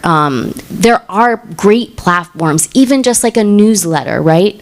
And having control of your data means just knowing your fans, who they are, getting to know them, and also what Liam was talking to, how to give back to your fans. Like, I think if anything, if you guys leave tonight, it's really to think about community, and that community that is giving to you as much as you're giving to them, and really try to figure out ways to connect more with your fans, because that is a huge part of the power we have, and innately, and nobody controls ourselves and our creative self, but our fans are our community, and and there's also great resources like Patreon. If we don't all know about that, do we know about Patreon? And like, yeah, so look for sources like that.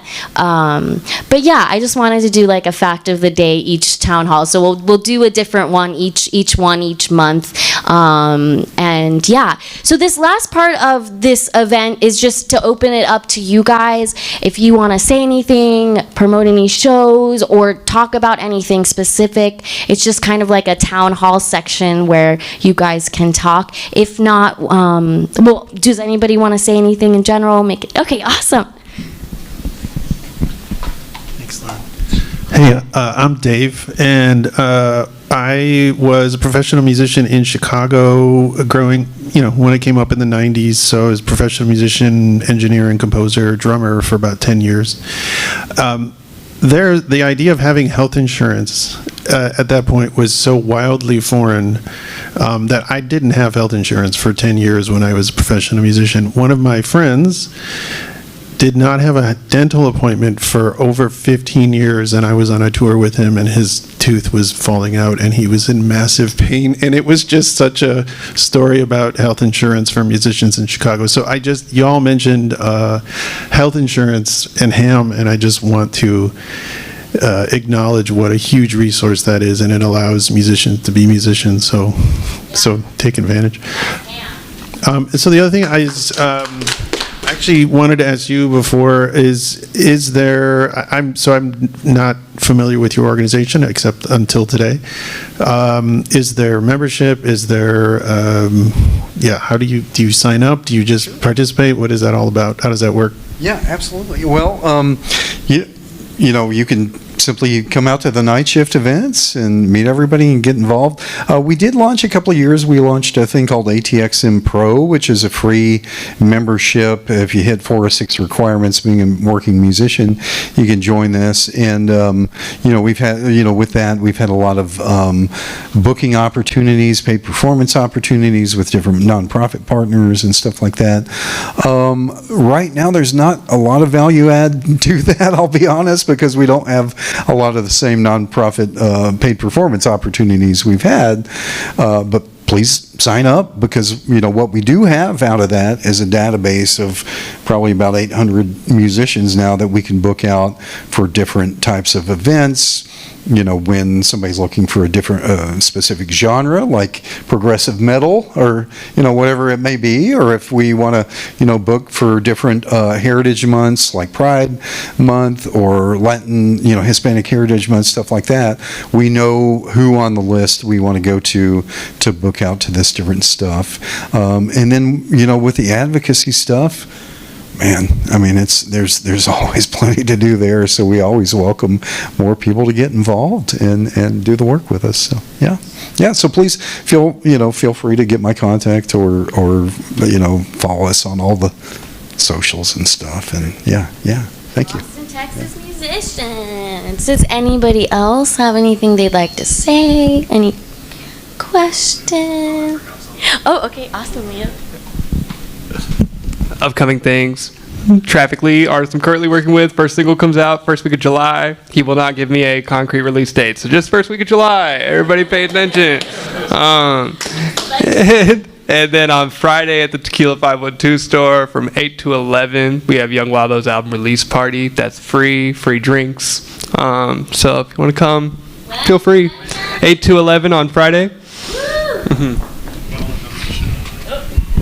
So I will be performing as Gentle Butterfly this Sunday at 4 p.m. at Breakaway Records in Quadraphonic Sound with video. Scott, did you want to say? Oh, no?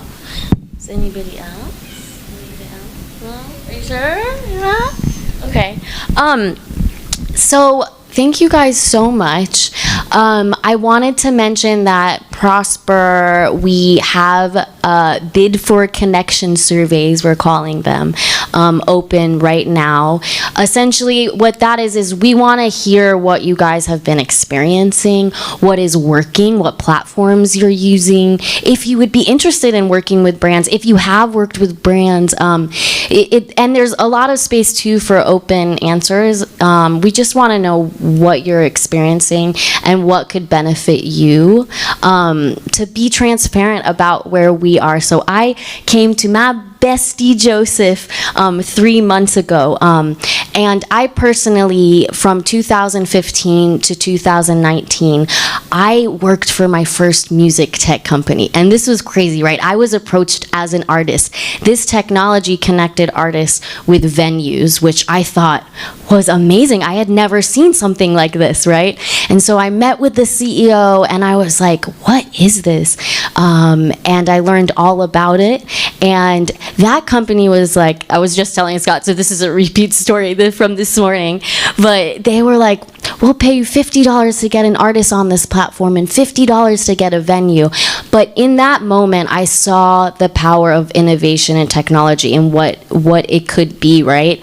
And so I worked my way into that company and asked for equity, and I ended up working with that company and seeing that company grow for 4 years, right? Which was an incredible experience. Something in the world of technology, right? When you get big investment with like venture capitalists, things happen in terms of decision making. That platform, which is now Prism.fm today, which is incredible, they decided to become an internal venue booking technology, right? Which is great. I think any technology that's uplifting and helping any aspect of the industry, I think is super positive, right? But for me, I always saw a space for artists first and artist-centered technology and innovation, right? And when we look at technology out there, there's a lot of technology right now that's consumer-based, platform-based, and really focused on making revenue for the platform or focusing on what the consumer needs and kind of taking advantage or exploiting, honestly, the artists. And so for me, 3 months ago, I went to Joseph after really learning about what was happening with our data. That's why this is the first fact of the day I brought up, because I think really diving deep into how they're using our data. And you know what they're doing with it? One of the things they're doing with it, they're using it to work with sponsors and get ads and make more revenue for their platforms. So I went to Joseph, and seeing how tech is built, right? Seeing how a company is built, I knew that the first step I had to take was build a really strong tech team and a really strong business infrastructure, like a legal founding partner and a really strong business infrastructure. So that is what we have been doing here at Prospera, is building a really strong tech team, and one of these town halls will introduce everybody. They are all artists, even our CTO, our head full stack engineer, and a CTO is the head of the technology build, right? He's even an artist. He sounds like Bob Dylan. He's amazing. But what's really important is that we're building this together. We're all artists. We want to build it with artists. We want to hear the voices of artists. And eventually, when we start the actual build, we want to come to these town halls and be able to discuss what what we're building, why we're building, and everybody to be a part of that. Their surveys are just our first step. These town halls, really listening and talking about the steps we're taking. But yeah, that's where we're at right now. And one of the next steps, even before a build, is going for funding. So we're really excited about that next step and to keep everybody updated. And then when we're ready for the build, start talking about that and what we're actually building and getting input. But the surveys right now are great because we can hear from you right now. We can hear, you can tell us what is working or what you would like to see or what would benefit you right now, right? What's really important too, the last thing I'll say is, we want to look at what is working too, because there is a lot that is working. And I think really connecting that with new revenue and opportunity and support and community and eventually reform at a global level, which Pat and Scott, you have been doing so much work with. Just thank you so much. Can we give them just one more round of applause? Seriously, they have done so much work for this city, and it's incredible. But yeah, that's like a little in short, what we want to use these town halls for as well.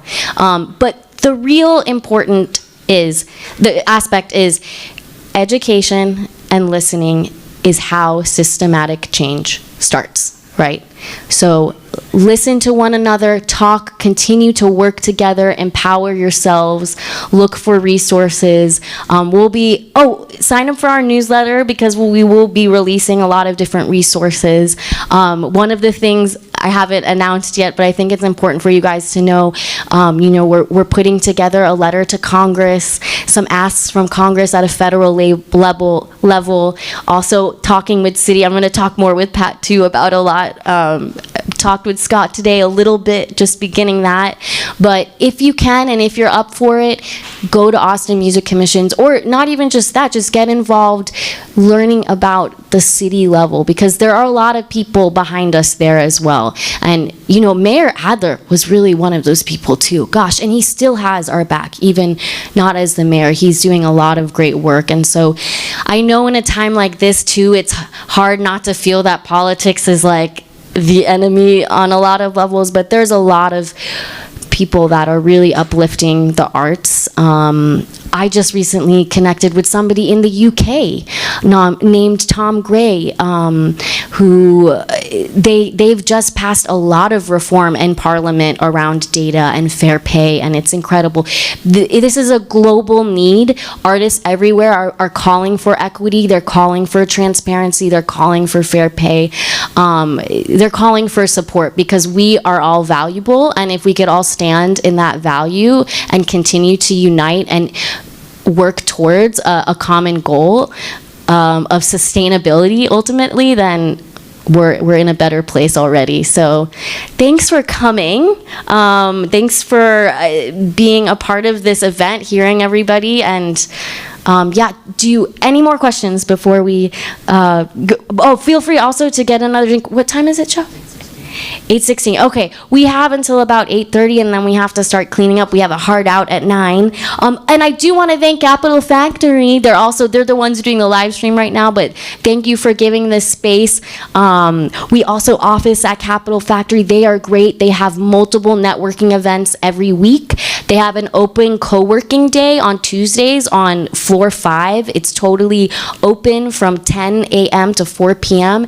And it's not just for technology companies, it's for entrepreneurs. When I first did the tour here, the guy I went with, he was inventing an alternative shower curtain. So if you have an idea, it could happen. Capital Factory is a great place, and we're so happy you showed up. And yeah, support Capital Factory as well. So yeah, enjoy the rest of your night. Thank you guys for showing up.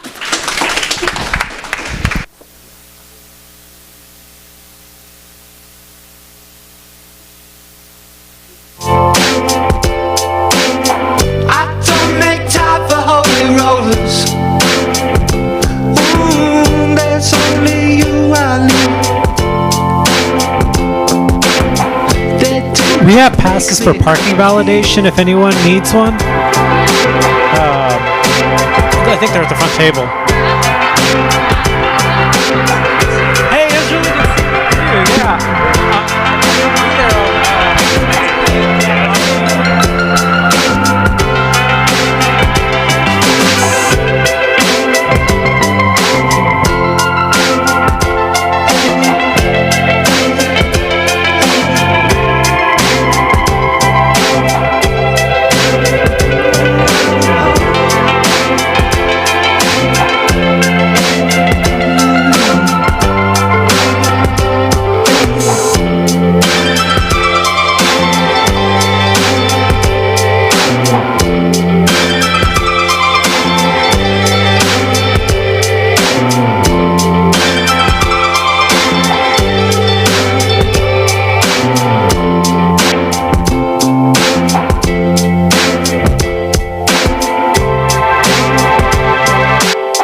No, he said to, or I don't know.